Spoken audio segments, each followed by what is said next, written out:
Olá pessoal, hoje nós vamos falar sobre coisas que efetivamente valem a pena nós enfrentarmos, sacrificarmos por outras ainda melhores. Um casal de amigos muito querido passou por uma experiência de todos nós, uma experiência semelhante para muitos aqui. Quando ela, o surpreendendo, foi buscá-lo no trabalho e na volta para casa então, estava dirigindo, quando então alguém fecha, joga o carro para cima deles e ainda dá uma buzinada e na mesma hora ela estava dirigindo, fica uma fera ensandecida e xinga o outro motorista e grita com o outro motorista. E por alguns instantes aquele silêncio, ela que estava esbravejando, gesticulando para o motorista do outro carro, que já tinha passado à frente, naquela hora, meu amigo estava com ela, vai e diz então: olha, não faz isso, não compensa, você fica irritado, não adianta ficar nervosa. Quando então ela, ainda mais enfurecida, diz que ele estava assim questionando ela no ato dela, que ela estava certa, que era um absurdo, não é possível que ele não estava vendo, que ela estava errada. E naquela discussão começou a brigar com ele e a briga se estendeu por um bom bocado ainda. E naquela hora ele, que ainda ficou em silêncio, deixando ela falar naquela ocasião, percebeu que o outro motorista foi embora. Foi embora e eles permaneceram ali naquele clima ruim ainda. Quem nunca passou por uma experiência pelo menos semelhante? E a pergunta que fica dessa hora é: valeu a pena? E é bom que nós pensemos nisso com carinho, porque se todos nós passamos por diversas experiências, é bom que nós lembremos que o problema não é a raiva em si. A raiva muitas vezes nos faz andar, sair do lugar. Muitas vezes as pessoas vencem as coisas, conseguem as coisas, motivadas muitas vezes por uma raiva, mas uma raiva controlada. Então o definitivo problema é a perda do controle. Quando nós nos deixamos levar por algo que exterioriza isso de uma maneira bruta, ou que magoe, ou que cause dano a quem está perto. Isso eu aprendi com meus filhos também.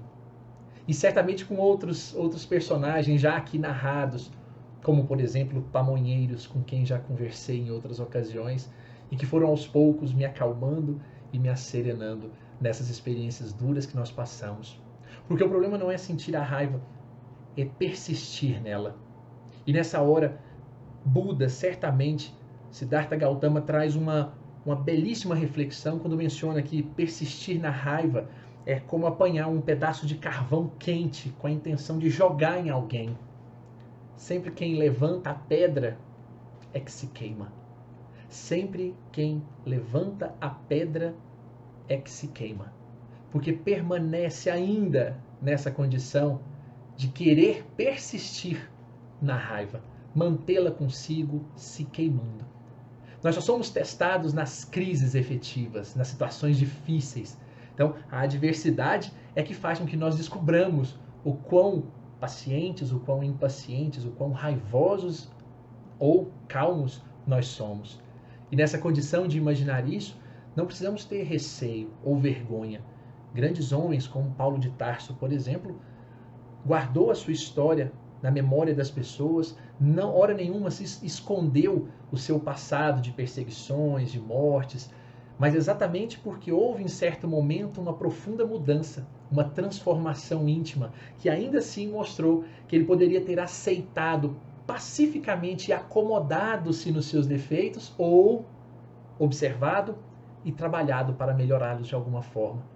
É aí quando a gente lembra, né, que sempre será como Shakespeare fala, né, que a raiva é um veneno que a gente quer que os outros bebam para morrer, só que na verdade nós é que estamos bebendo. Nós é que estamos colocando para dentro o veneno e nos destruindo quando colocamos para fora essa raiva nesse modelo.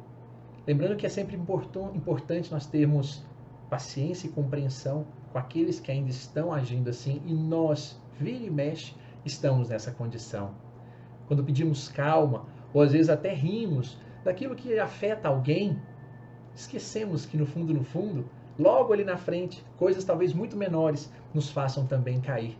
Então, o nível de compreensão, de tolerância é importante para que nós não achemos que o que afeta o outro é tão pequeno e só o que nos afeta é grande também.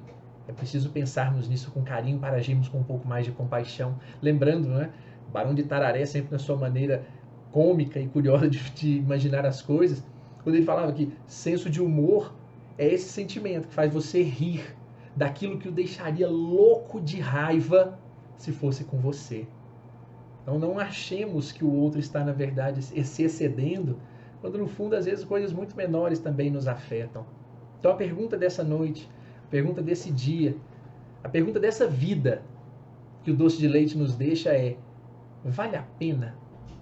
Conhecer-se, analisar-se, observar-se de verdade não é fácil, nunca será. Dependerá de um esforço verdadeiro e profundo de analisarmos aquilo que nos afeta. Mas é bom que sempre lembremos que se quero ter paciência de verdade, eu não vou ganhar paciência. Não vou ganhar um pacote de paciência. Certamente, se eu quero ganhar um 10 numa prova, eu ganharei provas. Se eu quero cultivar uma árvore exatamente ao meu jeito, ao meu estilo, eu vou ganhar, na verdade, semente. Se eu quero dinheiro, então certamente eu ganharei trabalho. E no final das contas, se eu quero ganhar um tesouro, antes eu ganharei um mapa. É por isso que se eu quero ter verdadeiramente paciência, eu não receberei pessoas que são calmas e pacientes ao meu redor. Eu receberei intolerantes, ingratos, pessoas de toda sorte, que definitivamente vão testar se a minha paciência é verdadeira ou se ela, na verdade, apenas se manifesta diante das pessoas que são calmas, pacíficas e brandas comigo. Enfim, se eu pretendo ter paciência, eu receberei alguém que buzine e me corte no trânsito para que eu descubra efetivamente se eu posso ou não ter condições de me dizer paciente. Mas ao parar para pensar naquele motorista que foi embora, naquele que me provoca, naquele que me maltrata, naquele que de alguma forma testa os níveis da minha raiva, da minha paciência, sabendo que ele foi embora, me provocou, me tirou do sério, me adoeceu, me tornou duro, me tornou raivoso e desapareceu, muitas das vezes, feliz, tranquilo e sereno. Cabe então a pergunta a todos nós: vale a pena o sofrimento? Vale a pena endurecermos ou prejudicarmos o ambiente ao nosso redor? Se perguntarmos isso por várias vezes na vida, certamente numa certa hora vamos olhar e perceber que não vale e que é preciso nos cuidar um pouco mais. Forte abraço a todos, pensemos com carinho.